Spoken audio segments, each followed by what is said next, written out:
This meeting is being live streamed. By staying in this meeting, you consent to be live streamed. I'm saying I got it. Setting up your meeting, redirecting to YouTube.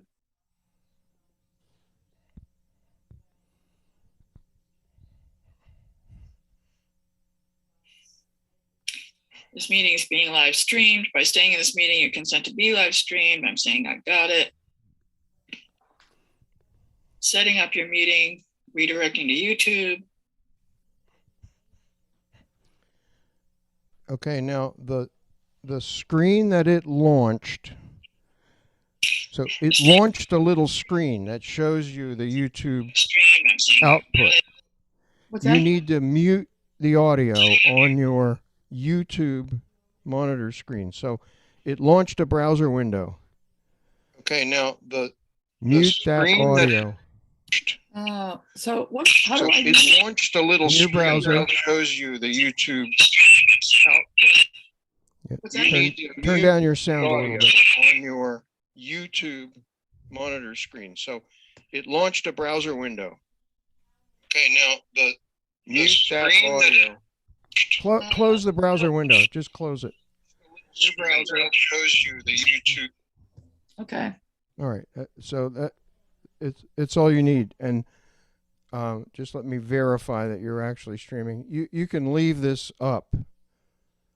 So you don't have to do anything now. You're already up and running on.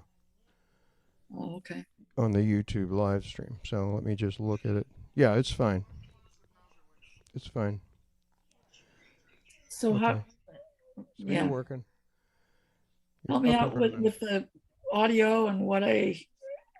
Well, you had your audio on for your browser window that shows that YouTube is showing you your output stream. So you have to mute that or close it. You closed it, that's fine. So you're good. How would I know that it's actually running if I close it? Well, I'm going to tell you right now that it's actually running. And if you just leave it, alone, you don't shut down the Zoom meeting or anything. You just leave it alone. And when people come on this morning at 10:15, and Phil will kick off the bumper, it'll all be streaming. It'll be just fine. Also, I'll just leave everything alone. Okay. Yeah, you just leave everything alone. Leave this meeting. All right. But for future purposes. Don't leave the meeting. I'm saying don't leave the meeting. Yeah. No, I okay. Yeah. Leave it alone. So for future purposes, if you weren't here walking me through that, once I stream it, I say, yes, stream it live. And I've got that, the audio problem. How do I turn off the YouTube audio? How do I do that? And if I wanted to. Okay, you're the only one that will hear that extra audio because you are the one that has an extra window up in addition to the Zoom. Okay. So what people do when they're hosting a meeting on Zoom is they'll mute the audio on the browser window that pops up, but they'll keep the video up so they can see what's going out. Okay. And so in the browsers that are playing streaming content, in the video window, if you put your mouse over the video window, then in the lower part of that screen, the options light up. And one of them is muting the audio. Okay. It looks like a little loudspeaker. Okay, that's helpful because I was muting my computer audio and then I couldn't hear you or anything. No, you don't mute the computer, you mute the browser. Okay, and I do that by clicking on the YouTube screen itself and then something appears that will make it obvious. Well, when you start a stream to YouTube in Zoom, Zoom launches a browser window that shows you that the YouTube stream is running. Right. And it shows you what it's running. Right. And then it's everything is video and audio. So in the bottom of the browser window, you can control a variety of things, and one of them is sound. So you can shut down the browser sound Yeah. Yeah. And then leave the video up so you can see what's going on. I hear you. I just want to make sure I can find that, because just now when I was doing the wrong thing, I wish I'd kept it open, because then I'd be sure to be able to find it. Do you have email up? Yeah. I'll send you a link that you can test with. Well, that would be great, because yeah, that would be helpful to me. Good for today.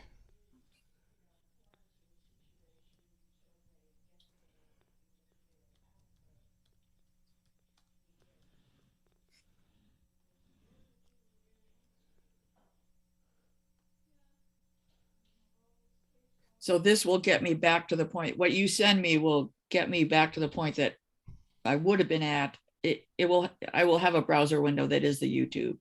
Correct. For today. Okay, that's helpful. That's right.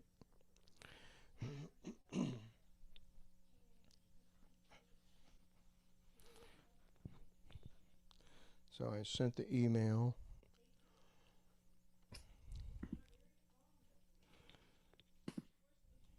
Okay, I'm opening it. I would have been at it. I will have a browser window that is the YouTube. Okay, now I'm looking for for today. Okay, that's helpful. Right. Looking for the controls. So put your mouse over the video window and you should see it light up.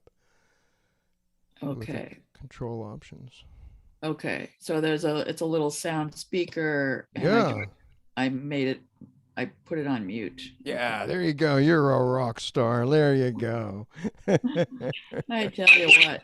Okay, that's helpful. Yeah, this business of, awesome. Of controls disappear. You know, I don't know where to look for stuff. Yeah, you have to keep doing it, and then you get better. You know, basically, learning the navigation of this thing is half the thing. It's half the battle. It really is true. I keep feeling like, oh, I think I've got it, and then something else happens wrong, and it just is. And I don't do it all the time, so. That's right. And so the key is, don't give up, and keep practicing. It's basically how I learn things. And I fall into rabbit holes. You just climb out again and try more. There's no shame in it. Oh, Tom, I need to hear those words. I really do. I just feel like, oh God, this has got to be easier for some people. Now, let me tell you a story about Christmas Eve. So Tom Pugh and I produce the services on the church for the live streaming, and we have what's called hybrid. So that means part of it's live, part of it's pre-recorded. And we are normally in the church to do that. But because of the latest spike in the COVID, both Tom and I won't come in when there's other people around. Yeah. And so we set up remote. We set up to do it remote. So we can remote control everything. So that was great for the meeting house. We were all set up. But bingo, we had to move to the parish hall. Oh, you had to do what you had to do for Dick. Oh, my God. Almost. Not quite, but almost.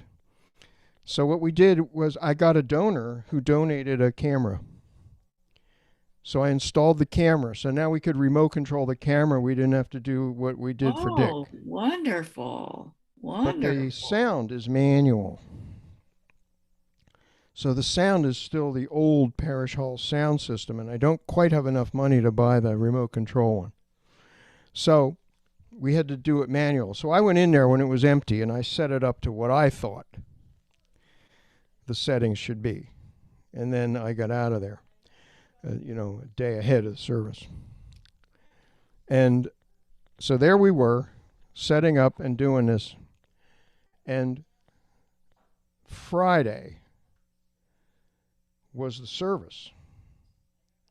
So Thursday afternoon I went in, and Tom and I were on the phone, and I said, Okay, I'll set up the computers here to be remoted. So absolutely we don't have to come in. We can do it just like we used to do it when we were here live on the computers, but the computers will be remoted. So we all thought that was a great idea. So I said, I can do that in about an hour. I can pull that off in about an hour. After 4 hours of rabbit hole after rabbit hole, instructions that were wrong on the Mac website, God. support articles that didn't apply to the version of Mac OS that we have, all kinds of stuff. I finally got it, and I never got it from Apple. I ended up on this forum of the people that actually make the remote control software that Apple embeds. That's where I got it. Wow. Finally. And man, what a mission that was. So the sun was setting, like I went in there at noontime. The sun was setting and I'm just crawling out the door. Oh my God. Oh. But if you watched that service on Christmas Eve, you would never know that we were completely remote. Yeah, no, I was backing Phil up that night too. The whole thing. Yeah, no, it was completely invisible. Oh my gosh, no idea. The whole thing worked. Even the sound. I had just had to guess, what the sound was going to be. Wow. And Tom made some adjustments because we had levels that were a little too loud. But, in terms of watching it for a viewing experience, it was just fine. And it was a thrill to see the kids and to see Kate, to see her child. Oh, it was totally awesome. Totally awesome. Wonderful. It really was. And Kay Taylor's flowers. Oh, they were so beautiful. And so we pulled it off. Wow. And thank God you have the mind to kind of know, what is a rabbit hole and where to go and the terminology and stuff. I mean, I spent a long part of my career building computer networks all over the world. So I've run into a lot of stuff. You basically fix stuff, and that's how you learn. Wow. Things go down, and then to bring it back again, you learn a lot. I guess so. Well, thank goodness you have that background. That my issue with even at the level that I'm doing stuff, it's like if some stuff goes wrong, I have a hard time telling, well, is this you guys? Is it me? Is it, if there's something wonky, I don't know how to tell. And sometimes it comes back on its own. And sometimes I realize, if I wait a while, then I realize, I need to, whatever. It's always, and I just don't, I don't, especially when everybody's watching, then I feel like, oh my God, all these people are counting on it. Oh yeah. When you have an audience, it's worse. Oh, yeah. So, and everybody's like privately, I know they say, consider this a moment for having a little Zen moment. It's like, but it's not a Zen moment for me. Well, I'm going to be watching the service on YouTube. Okay. On my smart TV. So I'll be here and I'll have my computer on. So you can, call me anytime. Call me, text me anytime, and I'll be happy to jump on. And that's the best thing for me to do is to have my phone here and text you or call you on my phone, I assume, right? Yeah. Yeah. Okay. Yeah, that's the best. Because I'll have it right here, and I'll be fully connected, with all my devices. So. Okay. And now you're authenticated on the church Google Drive. Okay. So I should be able to do this going forward. Yeah, that's where we put all the content to build the services. Okay. So how I get there again is I log on. So now your browser should have saved your login. Okay. So if you go to google.com with a browser, in the upper right corner is where your thumbnail is. And that's where all of your login accounts are saved in a drop down. So when you click on that, it gives you navigation to all of the accounts that you previously were authenticated with. And in this case, if the account is the UU, is it the office one or the UU Needham TV one? It's the office one. It's the office one. Okay. uuneedham@gmail.com. At Gmail. Okay. That's where we store all the content to build a service. Okay. And then that's when I get to that drive is from the UU Needham. Okay.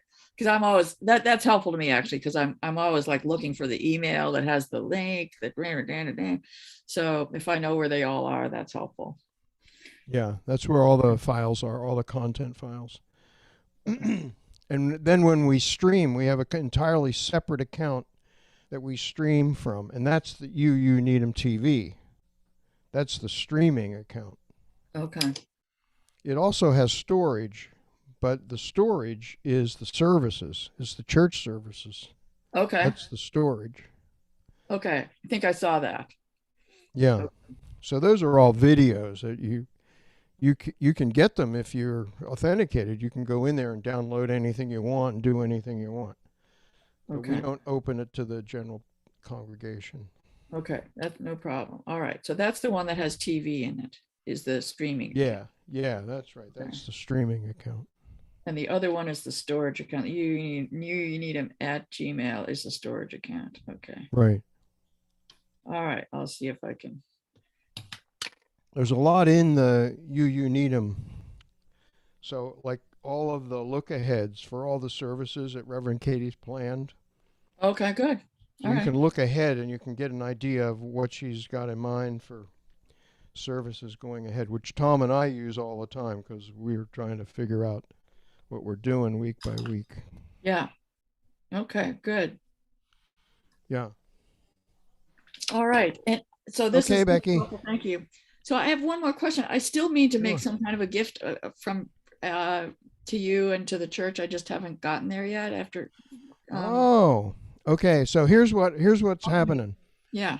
So I put everything into the sound equipment.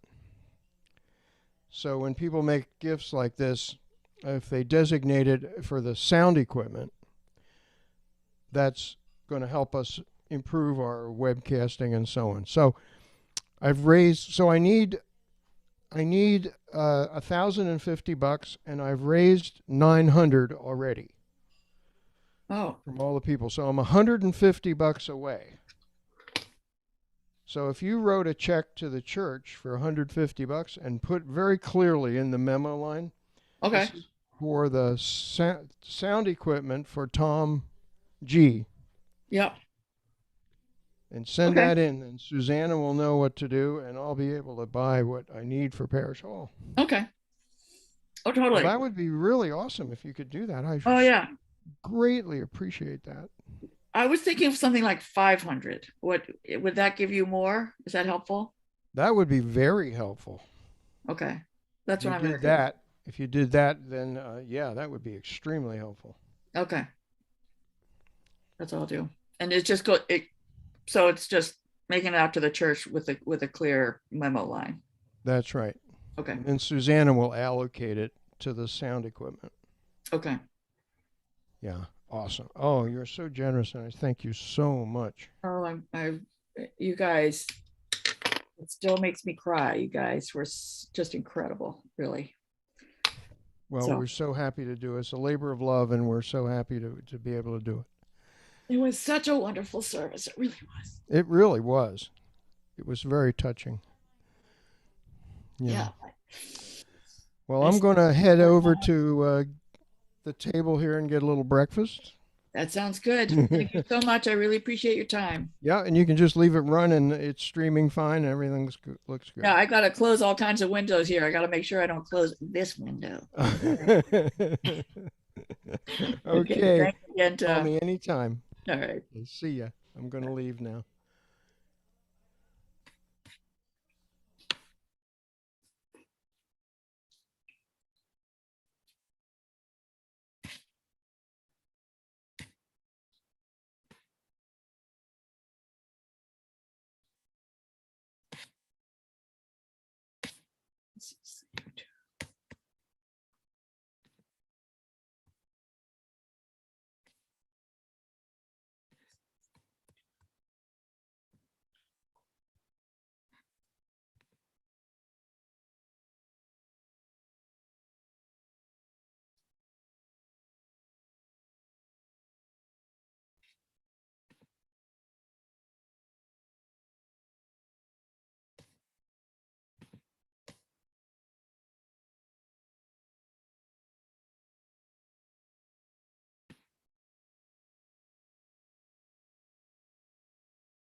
Hey, Bill. I'm going to switch my headphones over. Okay. Can you hear me, Becky? Do. Great. Okay. Would So this is live streaming to YouTube. So I think Tom will need to edit out all the junk at the beginning. Yeah. And he knows, he was on it Okay. with me. So Great. Glad you took care of that. Okay. What did you want to go over? I'm not used to doing the QuickTime, having them all lined up. All right. Here's what I do. I got 8 videos along the bottom of my screen on my desktop, left to right, in the order that I'm going to play them. Okay. And I only have one open by QuickTime at a time, because when you go to do the screen sharing, remember this whole thing about Zoom only shows you an application, not a window. In Mac anyway. I think maybe in Windows it would show you separate windows, but it has to do with the base operating system. So when it's finished playing, you can stop sharing and then go back to that window and click the little red ball in the corner. Don't quit out of QuickTime. Okay. Because you're going to need it again for the next one. So Okay. leave QuickTime open and just close that one window. And then you can double click on the next window, but don't start it. And when you're ready to share it, it will be open on the next one. So you're going left to right, one by one. And each one is opened before you share it. Okay. So you have, I use that full screen thing at the top of I use a different system than you do. So I have each of them open as a full screen in my control. I have a control, I forget. Mission control. Mission control. So I have each of them as a full screen in mission control. I need to put them in order, but. So you've opened them all ahead of time? Yes, they should all. And then what happens when you go to do a share screen? Does share screen show you all of them or only one of them? Why don't we experiment? I don't know. That's why I wanted to. So I'm just going to pick one here. Because in my experience, Zoom going into share screen will only show you an application, not one of your Apple desktops. Oh boy. Try it. Well, they may have changed it. I mean, that was over a year now. They're always changing stuff. So if I share my screen now, so let's say it's this one. I have some work. I downloaded them all, but I don't see them all up there for some reason. I don't know. Are they in your downloads folder? Yes. And you haven't opened them yet. Okay. Okay, so that's what I need to do is actually go in there. That's right. That's why they're not all open. How do you normally play them? Well, when I've done stuff for Vespers? For Vespers, they're not downloaded. I just I play them off of the web. Okay. But the advantage of having them downloaded is there's less traffic on the web. Yeah. If you're playing it off the web, you've got to bring it down and send it back. So having it on your own desktop, you're only just sending it one way off the web. I mean, into the web, and you don't have to go both ways. All right. Let me see. Let me just pick one of these and see what you see. Okay. So I'm going to pick that one. I'm sharing the sound. I'm optimizing. Share. Let's see what you see. So then if I would start this one. And Good morning. and move your cursor off. At this So, time of year, did you see especially more than living one? up here in New England. No. You only. I Go ahead. So I picked this particular one off of my list of full screen ones, and this is the one I'm sharing. And when you did the Zoom start share, did it show you all of the different windows that you've prepared? Yes. Okay. Well, then that's good. Okay. So it works for you. And then, of course, you still have to do the hiding of the video panel and hiding of the control bar each time you do that. Each time. Okay. Good. All right. I understand that. Okay. So, but I'm going to do the sharing. So have you made me a co-host? No, I have not done that. Thank you. Thank you. Thank you. And have you made Rebecca a co-host?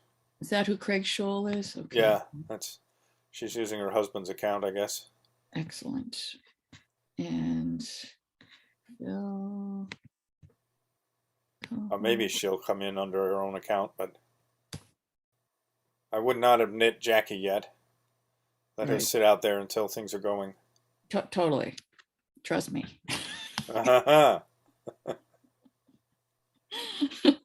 She'll want to talk to us. Oh. Well, anyway. Tom says, don't give up. Right. Just keep plugging through. The show must go on. Tom's always very optimistic. He's great. Yeah, thank goodness for you and Tom. I mean, I am so close to feeling like, oh God, other people must be able to do this better than I can. No, you're doing great. So you got your script okay? Your text script. Yeah, and I need to put. And you're going to do spotlighting, okay? Yes, I am. Did anybody ever give Rob Hardy's the bell notes so he has the links to get to our Zoom room? I have no idea. Maybe I should go do that. Make sure he's got it. I doubt that anybody remembered. I would have thought it would be Rebecca's job, but I'm admitting her right now, so let's see if she has anything to say about it. Okay, then maybe Craig doesn't. Well, let's ask her when she comes in.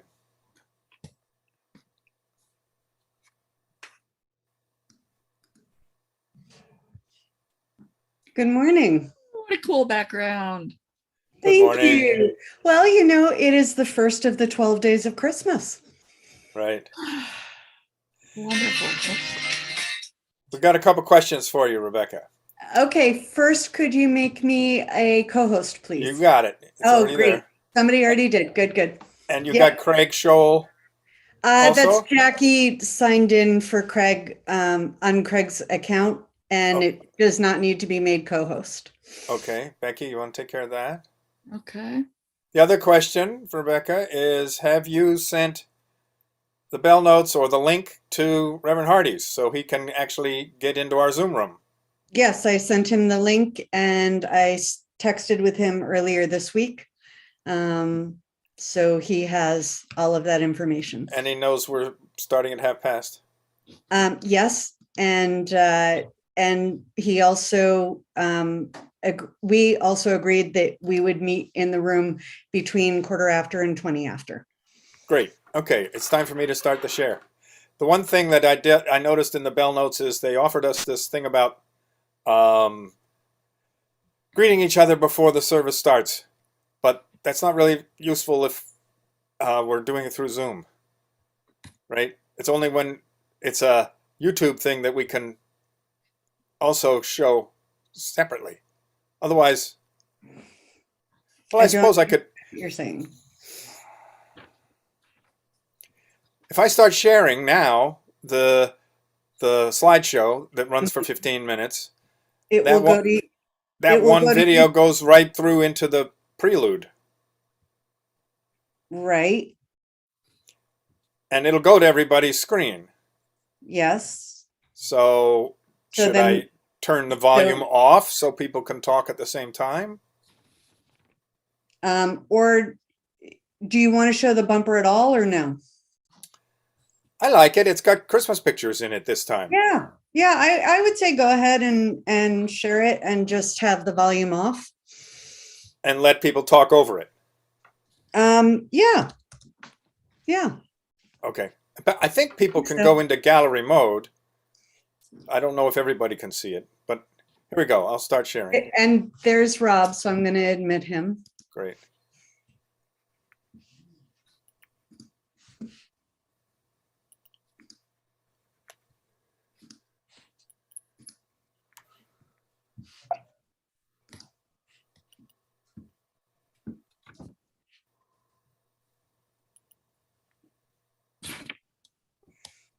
Hello, Rob. Good morning.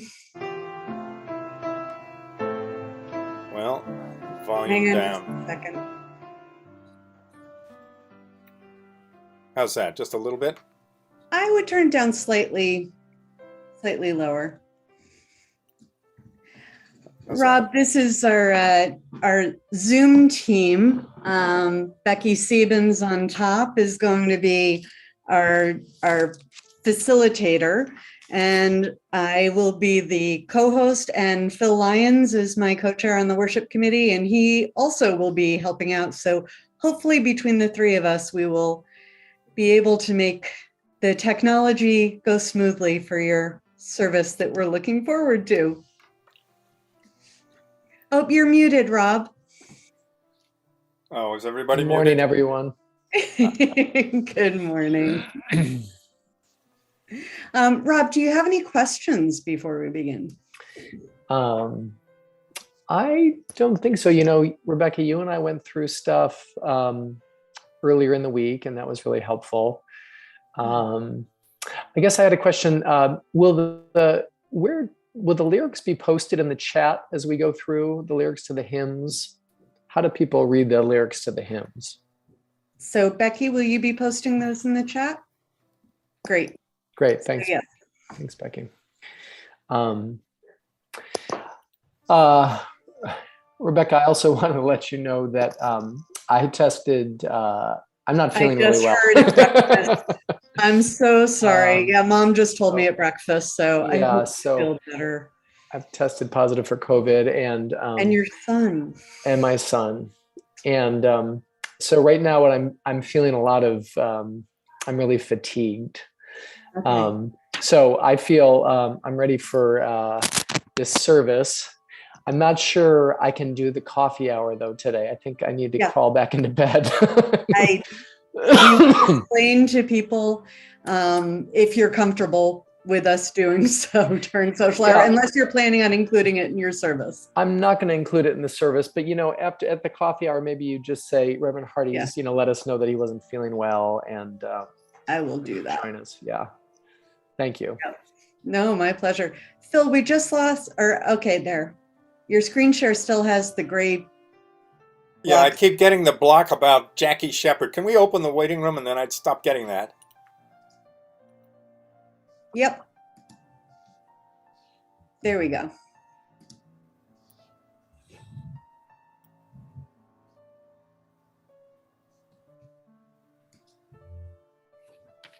All right, so Rob, this is our bumper that we usually play, but because everything's being streamed from Zoom to YouTube, those folks won't really, I guess they will see this conversation on YouTube as well. Or hear it, but we've got the background music. And so you're seeing images of our congregation. Oh, you're still muted. It's beautiful. I try to keep myself muted. I understand. And Rob, I don't think I've shared this with you before, but my in-laws met at All Souls in DC. Really? They were part of what back then was called the 2030 Club. Yeah. And were very involved and loved it, and then moved to Rochester, to Pittsford. And Wow. So they were they members of the Unitarian Church in Pittsburgh? They were. Wow. I have lots of connections to that church too. Dick Gilbert. Yeah. Yep. And my husband was a member there. So, wow. And then Craig and I met during social hour at the Unitarian Church in Westport, Connecticut. That's great. That's great. Yeah. Oh, and there's Mom. Hi, Mom. There's Mom. Hi, Judy. Hi, Rob. Merry Christmas. Thank you. You too. Thank you. Sorry, what were you saying, Rob? Dad will be here. Oh, I just, my grandmother and Dick Gilbert were really close friends and activists together, troublemakers in Rochester, New York together. So good. That was my first connection to Dick and to the Unitarian Church there. Yeah. We were Presbyterians back then. Yeah. Ah. Oh, that's neat. I love the background. You have the bird and the partridge in the pear tree. Yep, the first day of the 12 days of Christmas. Right. So I figure I'll switch it up. I've got them saved for all 12 days. That's great. Mom may have told you, but I'm sort of a Christmas fanatic. I am too. Well, I will show you my background. This is my Father Christmas collection in our foyer. So when you walk in the front door, oh my Lord, there are 80 Father Christmases that greet you. That's great. Love it. Yeah, it's a great holiday. I'm sure your son must have been excited. He's at that great age. He is. Yeah, he had we were able to salvage, some of the holiday for him. Yeah. Good.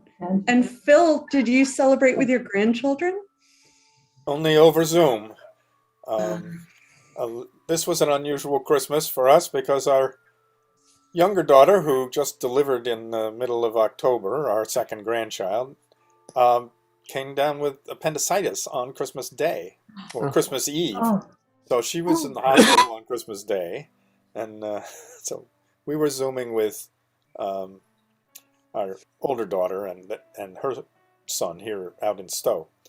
But now Carolyn's on her way back out there to help Alyssa. She's getting out of the hospital today. So sorry to hear that. Yeah, gosh. Christmas Day is not a good day to be in surgery in the hospital just because the staff is very limited. Yeah, especially this Christmas with everyone sick with COVID. Yeah. Exactly. Okay, bring that right in here. Getting a query about apparently people who are watching on YouTube are not hearing the music; they're hearing us. Is that? That's not going to fit. That's true. Not going to? No. Okay. Shall I turn the music up and let? And we can mute everybody now. Hello, good morning to everyone.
pealing thunder shook the heavenly plain.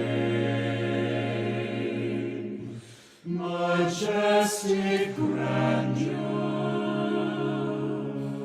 From the zephyrs wing exhales the incense of the blooming spring. Soft purr the streams. Birds renew the notes, renew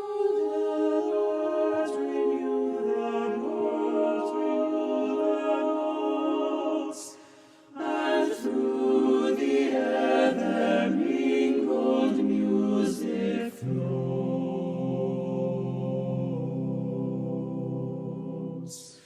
Through all the hands, what beauteous eyes are spread. But the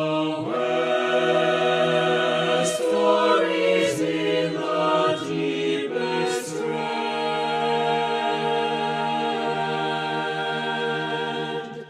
So may our breasts with every virtue glow, the living temples of our God below.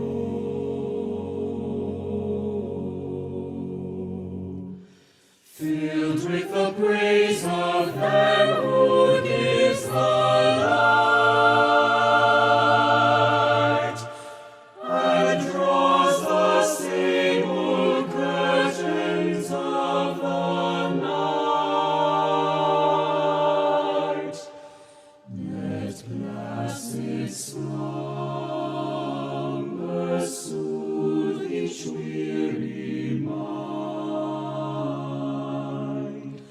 At morn to wake more heavenly, more refined,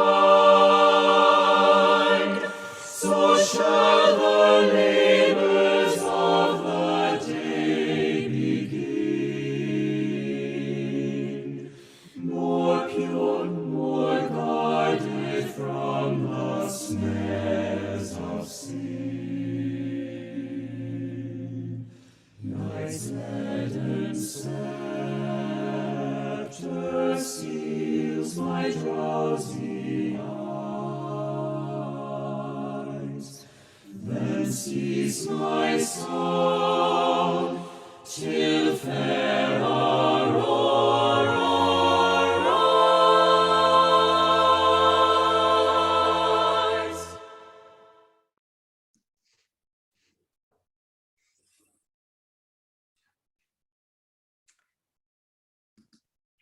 Welcome to First Parish in Needham, a Unitarian Universalist congregation founded in 1711 along with the town of Needham. We are a proud LGBTQ welcoming congregation, climate justice seeking green sanctuary, and a level 2 sanctuary supporting congregation for immigration justice. Our service today is entirely virtual, so whether you are participating on Zoom or our live stream to YouTube, please make yourself comfortable, sing as loudly as you like, and feel free to take a moment to say hello and introduce yourself in the chat box.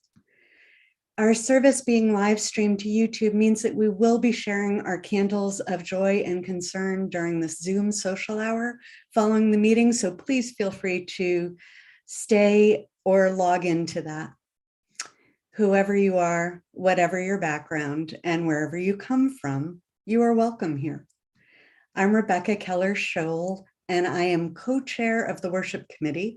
I serve on the Welcoming Congregations Committee, and my family and I have been members of this congregation for over 20 years. Life during this pandemic offers unexpected challenges to us all. Thanks to the outstanding work of the Reopening Task Force using a scientific, evidence-based approach, we are able to worship in ways that are as safe as possible. With the mutations and variations of this virus, the task force adapts church protocols accordingly. For the most up-to-date information on our COVID precautions, please check your bell notes.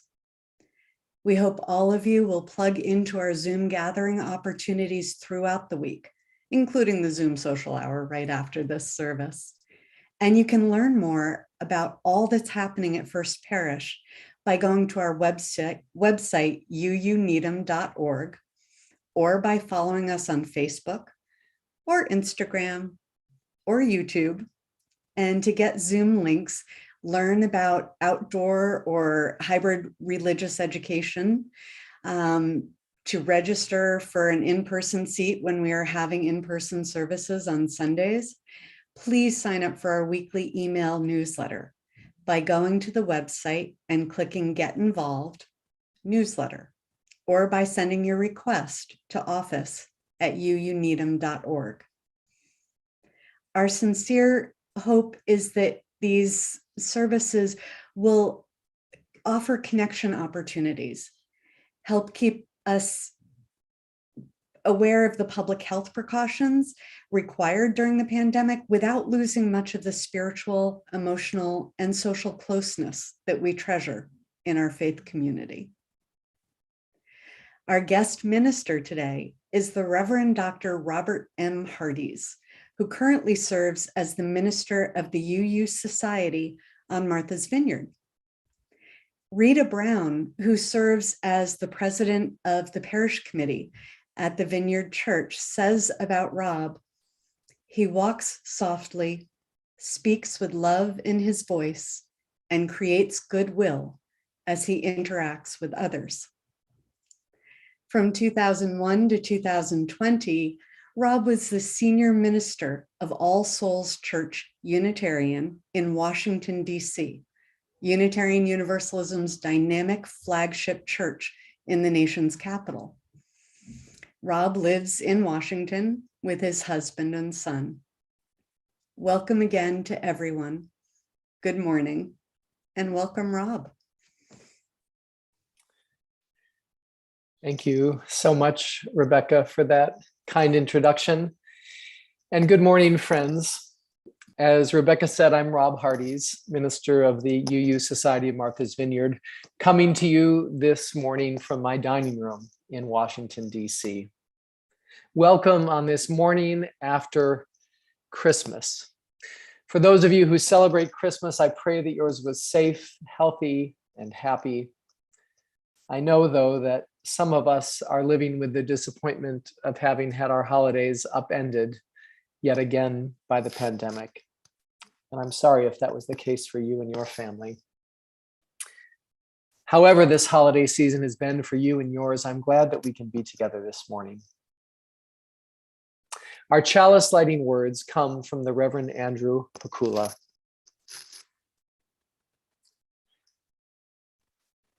Let there be light, the light of joy, the light of happiness, the light of contentment. May it illuminate our paths and fill our lives with peace. And let there also be dark, for it is from our dark places that we are brought forward, tried and tested, and impelled toward growth. It is in these places that we realize compassion and learn to love.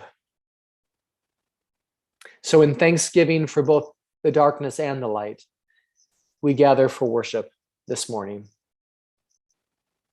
Let us lift our voices together now as we sing our opening hymn, Dark of Winter.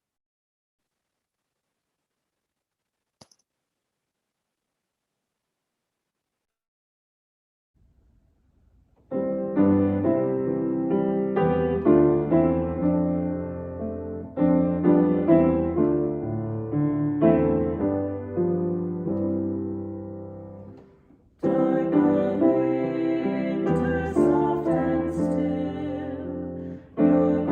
quiet arms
In the Unitarian Universalist tradition,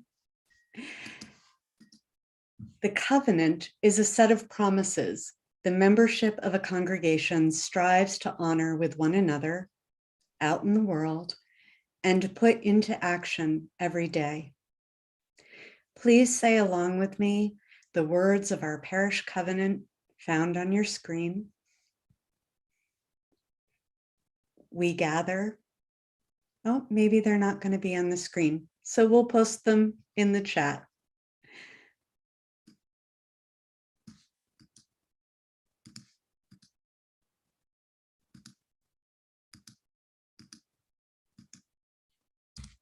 There you go.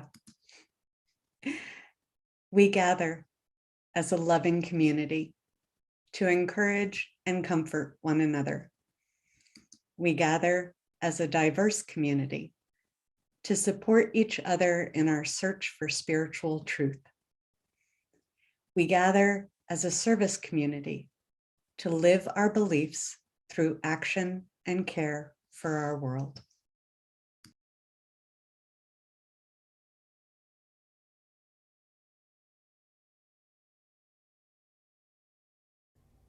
Good morning. At this time of year, especially living up here in New England, we see a lot of the darkness. For a while now, we have been heading towards the winter solstice, the days getting shorter and the night creeping up and becoming longer and longer. But we are on the other side of the winter solstice now, and though the days are starting to slowly but surely get a tiny bit longer, there is still time to make good friends with the night. Let us take some time together now to listen to a story about learning to love the darkness. This is an adaptation of The Owl Who Was Afraid of the Dark by Jill Tomlinson, illustrated by Paul Howard. Plop was a baby barn owl. He was the same as every other baby barn owl, except for one thing. Plop was afraid of the dark. Plop would say, "The dark is scary. I don't want to be a night bird." "I think you'd better find out more about the dark first," said his mother. "Ask that boy down there." Plop took a deep breath and down he flew. "Hello, I've come to ask about the dark," said Plop. And the boy said, "Oh, the dark is exciting, especially tonight. We're having fireworks. Why don't you watch?" "Does it have to be dark?" asked Plop. "Of course," said the boy. "You can't see fireworks unless it's dark." Plop flew back to the nest and told his parents about what he had heard. He said, "I still do not like the dark, but I will watch the fireworks if you will sit by me." And so they did. Plop liked the fireworks very much, but he was still afraid of the dark. The next evening, when his parents were hunting, Plop saw a scout sitting on a log. He flapped down to join them and then said, "Hello, do you like the dark?" "Oh, the dark is fun," said the scout. "We're gonna make hot cocoa and sing around the campfire when my friends get back. Would you like to stay?" "Well, yeah," said Plop. So Plop stayed, enjoying the warmth of the campfire and the friends around him. The next night, Plop was home again in his hole in the tree, while his parents flew through the night hunting for food. Plop saw a woman down below, looking through a telescope at the sky. So he flew down and perched on her shoulder. "I don't like the dark," Plop said quietly. "Really?" said the woman. "But the dark is so wondrous. Just look through my telescope." Plop looked through the telescope, and he saw so many stars and the patterns they made in the sky. The woman pointed out the Big Dipper, the Dog Star, and Orion, the Great Hunter. When Plop flew back home, he told his parents all about the telescope and the incredible stars he had seen.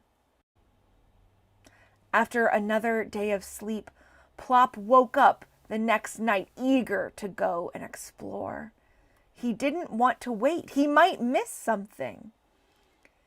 As he flew around, he saw a black cat under a tree and went to greet her. "Hello," said the cat. "I was just going out on an adventure. Would you like to come?" "Well, I'd very much like that," Plop replied. "But still, I'm a little afraid of the dark." "The dark is beautiful," said the cat. "Come on, I'll show you." The cat led Plop to the rooftops, and they looked over the sleeping town. Plop thanked his new friend. "You're right, it is beautiful. This is my world. I'm a night bird." Excited, Plop flew straight home to tell his parents what he now knew. When he got home and saw them, he took a deep breath and said, "The boy said the dark is exciting. The scout said the dark is fun. The woman said the dark is wondrous. And the cat said the dark is beautiful." Plop looked up at his parents with twinkling eyes. "And I say, the dark is just right." Together, the family of owls flew off into the beautiful night, with Plop knowing exactly who he was, a night bird. Sometimes the night can be scary, but it can also be a place of beauty and excitement if we are just ready to explore it and embrace it. Maybe take a night this week to spend just a couple of minutes looking outside into the darkness, listening to the nighttime sounds. Maybe you notice how the world changes when it is dark and dappled in the moonlight. I am sure that you will notice something special.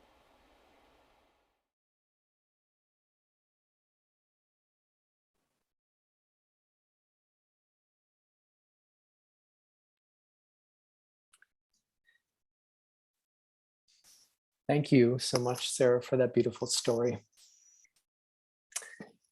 Friends, I invite us now into a time of meditative reflection and prayer. And as we do, I'd like to share with you one of my favorite prayers that comes from the New Zealand Book of Common Prayer. It's called Night Prayer, and it's meant to be prayed at night before bed.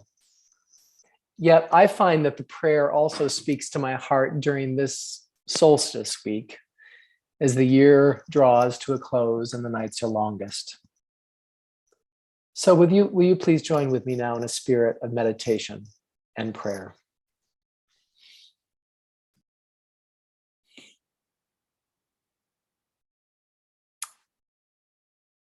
It is night.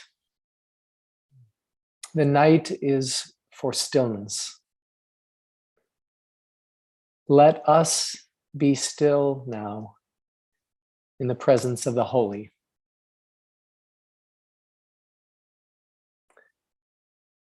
It is night after a long day, a long year.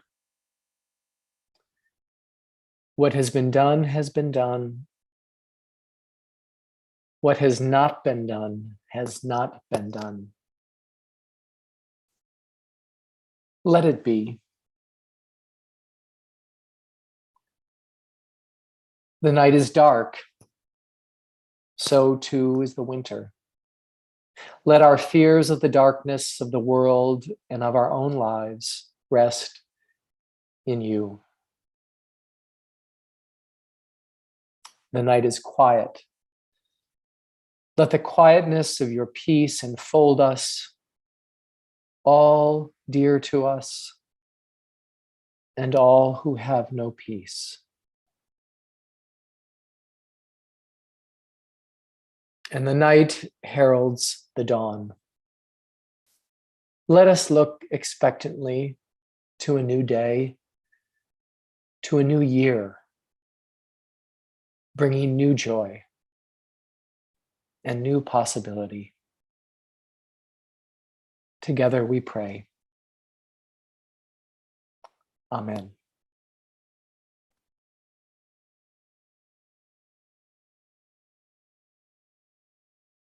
Meditation on breathing. Breathe in, breathe out, breathe in, breathe out, breathe in, breathe out, breathe in, breathe out. When I breathe in, I breathe in peace. When I breathe out, I breathe out love. When I breathe in, I breathe in peace. When I breathe out, I breathe out love. When I breathe in, I breathe in peace. When I breathe out, I breathe out love. When I breathe in, I breathe in peace. When I breathe out, I'll breathe out love. When I breathe in, I'll breathe in peace. When I breathe out, I'll breathe out love. When I breathe in, I'll breathe in peace. When I breathe out, I'll breathe out love. Breathe in, I'll breathe in peace. When I breathe out, I'll breathe out love. When I breathe in, I'll breathe in peace. When I breathe out, I'll breathe out love. Breathe in, breathe out, breathe in, breathe out, breathe in, breathe out, breathe in, breathe out.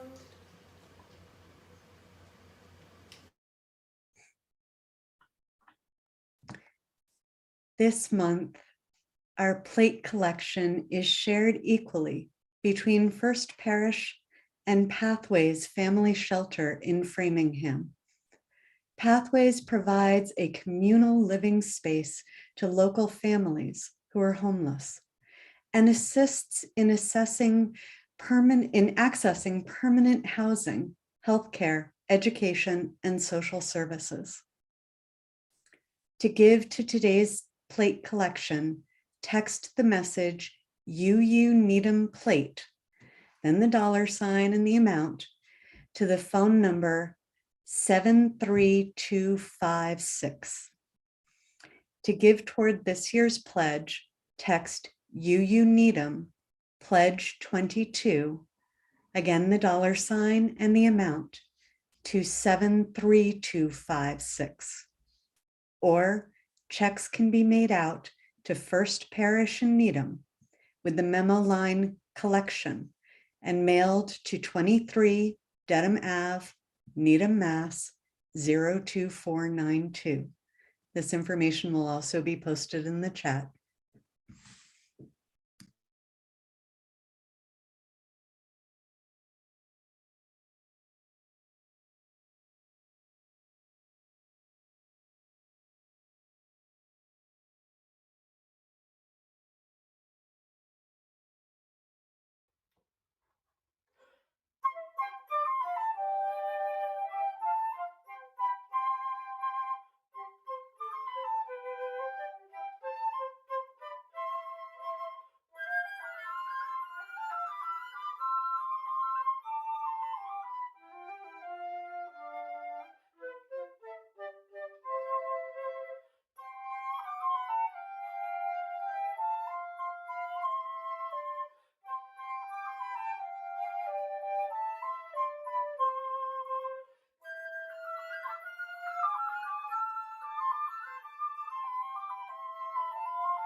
Friends, our reading this morning is a poem by Rainer Maria Rilke.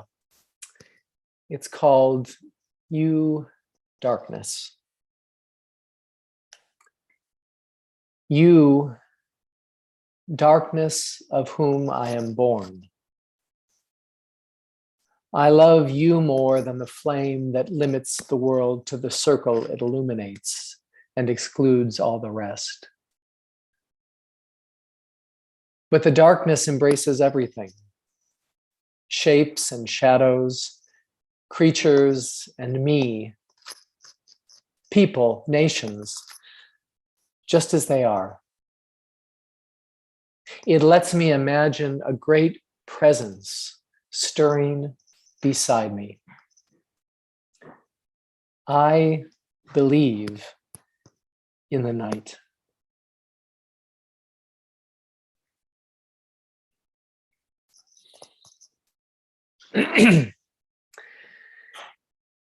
Friends, my message this morning is called Beginning in the Dark, and I'd like to introduce that message with a story that does just that, a story that begins in the dark. Late one Christmas Eve, a few years back now, a man named Dan Wakefield set out across Boston Common looking for a church. It had been years since he darkened the doors of a house of worship, but this Christmas, Wakefield felt he needed something to ward off the despair and loneliness that he felt. It had been a hard year, you see. The woman he'd hoped to marry had left him. He lost his job and was forced to relocate to Boston, a city he didn't know. And then, within a month of each other, both of his parents passed away. As the losses piled up, Wakefield sunk further into alcoholism, washing down his pain with cheap Chardonnay. Earlier in the day, he'd paged through the religion section of the Boston Globe. Do they even still have a religion section in the Boston Globe anymore? But you know, the place where all the Boston churches advertise their Christmas Eve services. And among all the listings, he found himself drawn that day to a Unitarian church he later wrote, because it seemed, quote, least threatening. Besides, the church advertised candlelight service, perhaps not unlike the service you celebrate in Needham each Christmas Eve. And Wakefield figured, well, it probably wouldn't involve anything more religiously challenging than singing a few carols. So he decided to go.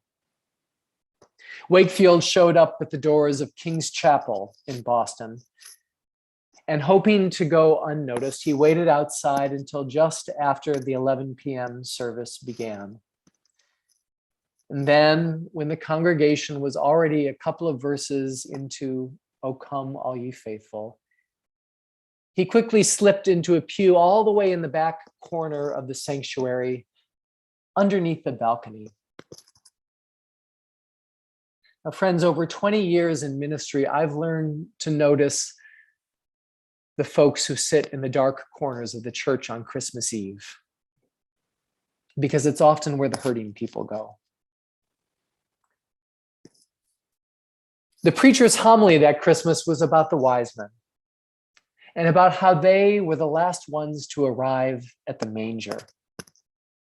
Coming from far in the east, they had the longest travel, the most difficult terrain to cross, so they were latecomers to the manger. And the preacher that night wondered aloud if there weren't perhaps any wise people present in the congregation that night, if there weren't folks present for whom it had taken a little extra time to find their way to the holy, or who perhaps had journeyed over difficult emotional and spiritual terrain to find their way to church that night. If that described anyone present at church, said the minister, well, then he wanted to assure these wise people, these latecomers, that there was a place for them too, a place for them at the table of God's love and human fellowship. Well, as the sermon unfolded, Dan Wakefield slumped deeper into his pew, certain that the preacher had singled him out for that evening's message. He thought, how does he know I haven't been to church since I was 16 years old? How does he know about the painful journey that brought me here tonight? But when the sermon was over and the lights were dimmed and Silent Night began playing softly on the organ, a member of the congregation walked back into that dark corner of the sanctuary where Wakefield sat and offered him a lit candle and stood beside him as the congregation sang together Silent Night. Wakefield's defensiveness softened. Rather than feeling singled out, he felt welcomed in. He felt seen, cared for. And though it was only a glimmer, he found in that service some of the light that he needed to brighten the darkness in his life. And that year, for the first time in many, Wakefield made it through the holidays without a drink. That service marked the beginning not only of his recovery from alcoholism, but of a spiritual awakening that he chronicles in his best-selling memoir, Returning. And just to think, it all happened at a Unitarian church on Christmas Eve.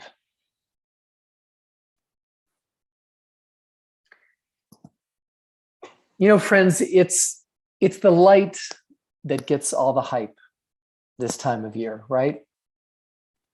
The lights of Advent and Christmas, the menorah, the Kwanzaa Kinara, the sun's return at solstice. The winter holidays are all about the light. Yet the light doesn't tell the whole story about our lives, does it? Many of our spiritual journeys begin, as Dan Wakefield's did, in the dark, in periods of loss, struggle, fear, and doubt. What some have called the dark night of the soul. In fact, some of us may find ourselves going through such a time right now. Before we discover the light of fellowship and community, we sometimes suffer through the darkness of loneliness.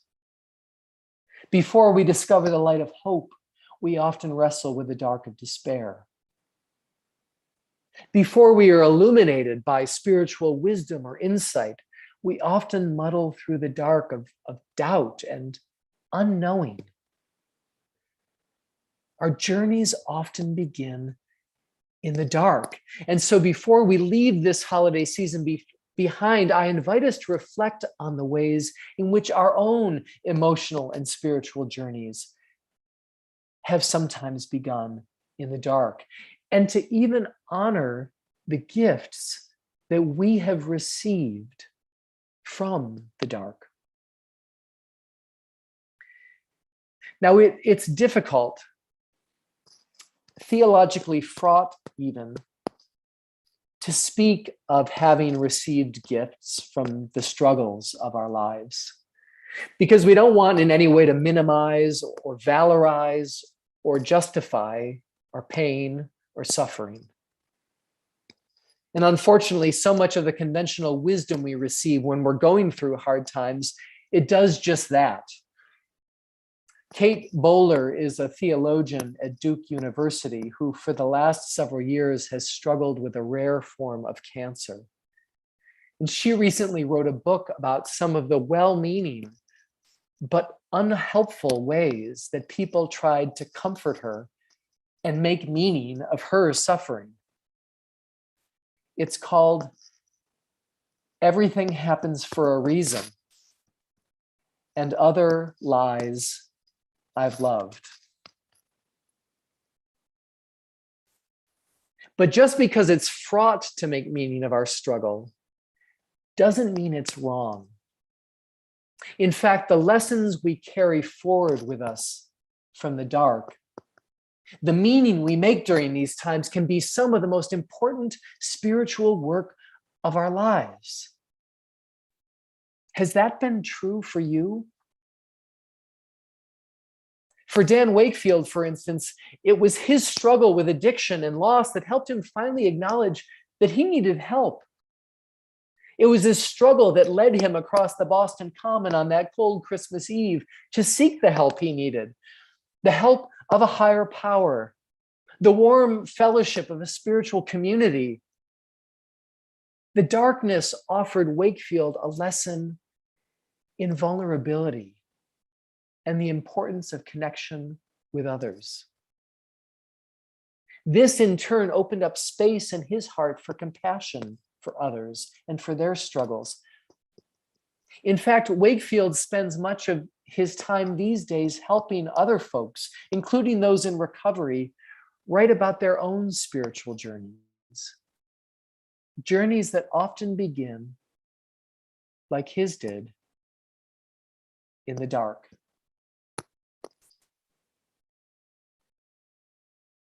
But if the dark can sometimes teach us about ours and others' vulnerability, it can also sometimes reveal to us a strength we never knew we had, right? One of the great stories of the dark night of the soul comes to us from the book of Genesis. It's a story about a young man named Jacob, the son of Isaac and Rebekah, the grandson of Abraham and Sarah, one who is supposed to become the leader of his people. But Jacob was a troubled young man who struggled to get his life on track. One night on a long journey through the desert, he slept alone outdoors underneath the stars. And in the middle of the night, he was awakened by a stranger who began wrestling with him. In fact, who wrestled with him all night long, at one point landing a powerful blow to Jacob's hip, giving him a limp that would last for the rest of his life. Now, the Bible is actually a little unclear about who it was that picked the fight with Jacob that night. One verse suggests it was a mere mortal, another that it was an angel of God. Some say it was Jacob's own demons he wrestled with that night. In any case, when day broke, the stranger tried to flee, but Jacob refused to let him go, saying, "I won't let go until you give me a blessing." And so before departing from him, the stranger blessed Jacob and gave him a new name, Israel, which means one who wrestles with God.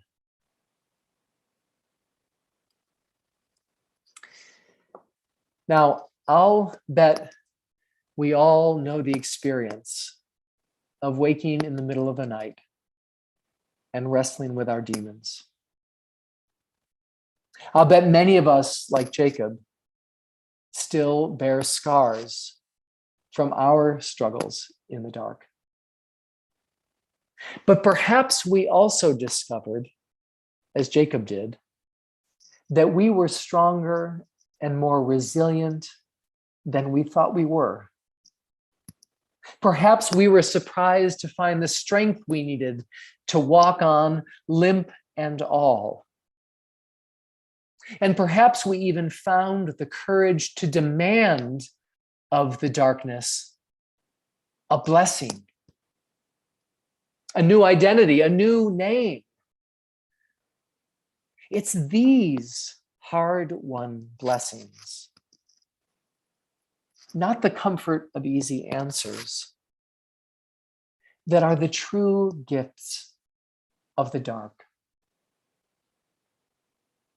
Friends, what blessings have you received from your struggles in the dark?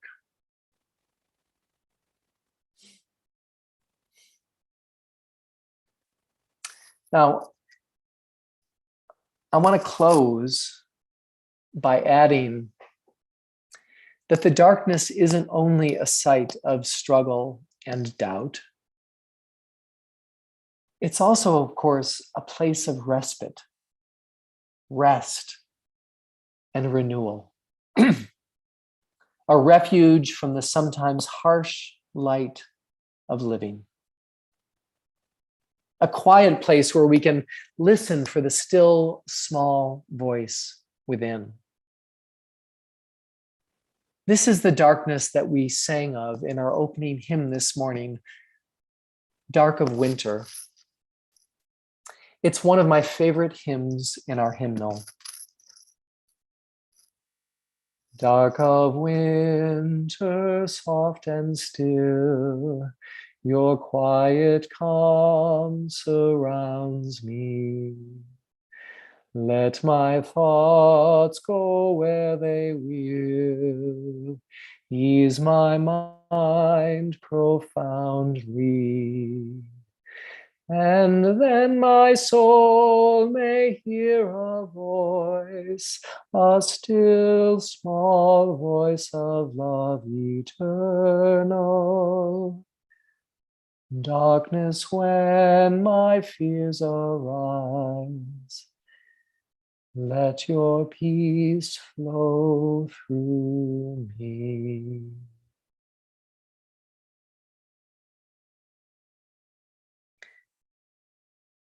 It's the light that gets all the attention during the holidays. But during this solstice week, after the holiday guests have gone and the ornaments are put away, I pray that you might also find respite in the darkness of this season. That you might find peace in the quiet of this season. That you might find time for quiet reflection. so that we all might enter the new year refreshed and renewed, because I think the new year, like many recent years, friends, will ask much of us. We, all of us together, we are living through what is arguably a dark time. A time of global pandemic that never seems to end. A year of unprecedented attacks on our democracy. The existential threat of climate change. But while the story of our time may begin in the darkness, it doesn't have to end there. We've all known darkness before, and we know it doesn't last forever. So perhaps what we must do now to meet the challenge of this moment is to gather up all the gifts that the darkness has given us over the years. Our courage and compassion, our strength and resilience, our wisdom and pluck, and use them to bring a little light to these dark times. Like Jacob, let us struggle on until we can secure from this dark time a blessing, the blessing of our future. May it be so, and amen.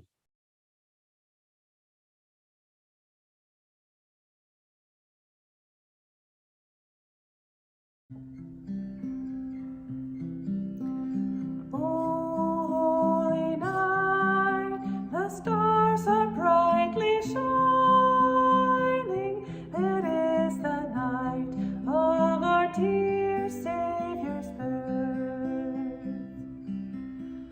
Long lay the world in sin and error pining, till he appeared and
Each week, we extinguish our chalice, symbol of our faith and call to justice, with the words of Reverend Elizabeth Selly Jones.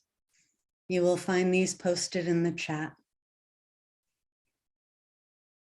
We extinguish this flame, but not the light of truth, the warmth of community, nor the fire of commitment.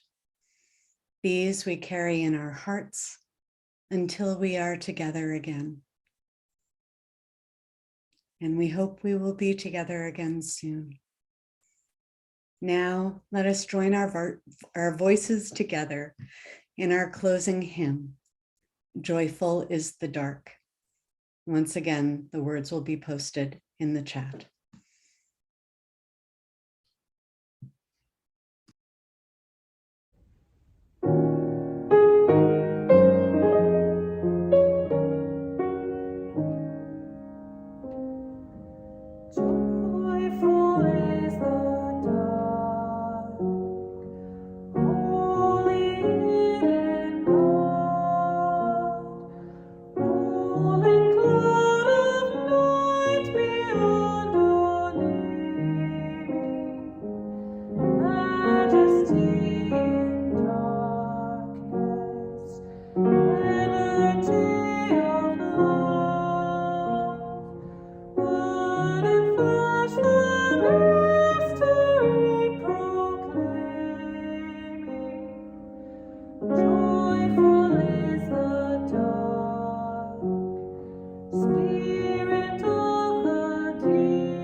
Friends, as I look around my home this morning, I see open gifts under the tree. I see leftovers from the Christmas meal in the kitchen. And I'm reminded of these words from Howard Thurman, which I offer as our benediction this morning. When the song of the angels is stilled, when the star in the sky is gone, when the kings and princes are home and the shepherds are back with their flock, then the work of Christmas begins. To find the lost, to heal the broken, to feed the hungry, to release the prisoner, to rebuild the nations, to bring peace among others, and to make music in the heart. Go now with that music in your hearts, friends. Amen.